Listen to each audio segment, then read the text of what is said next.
गोळी डमडमची छातीवर साहिली, माझ्या जीवाची होते या कायली. माझी मैना गावाकडे राहिली, माझ्या जीवाची होते या काहिली. अंगावरती शहारे येत होते मला जेव्हा लोकांना पटवून दिल्याशिवाय पटत नाही, पटत त्याशिवाय ते पेटत नाही. त्यामुळे अण्णाभाऊंनी मुंबईचं वर्णन कसं केलंय बघा.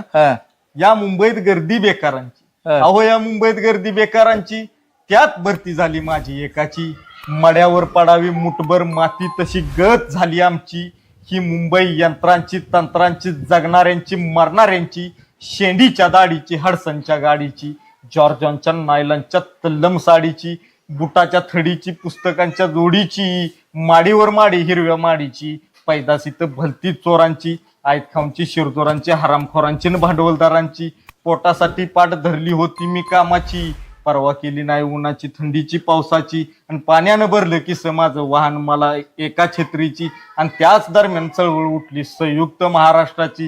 हे बेळगाव निपाणी कारवार गोव्यासह एक भाषिक राज्याची. चकाकली संगीन अन्यायाची, फौज उठली कामगारांची, शेतकऱ्यांची, मध्यमवर्गीयांची. उठला मराठी देश, हे उठला मराठी देश, आला मैदानी द्वेष, वैरी करण्या नामशेष. गोळी डमडमची छातीवर साहिली, माझ्या जीवाची होते या कायली.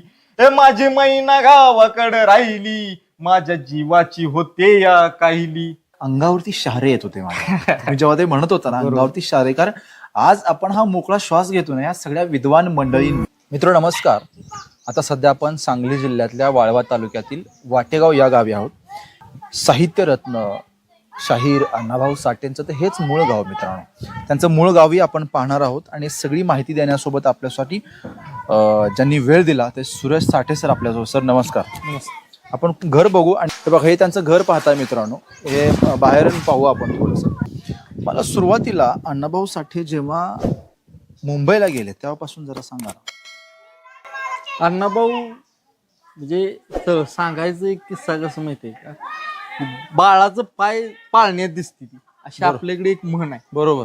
म्हणजे अण्णाभाऊ ज्यावेळी वाटेगाव मध्ये होते बरोबर. त्यावेळी त्यांचा आणि दारिद्र्याचा आणि इथल्या व्यवस्थेचा एक फार मोठा अपाट संघर्ष पाहायला मिळतो.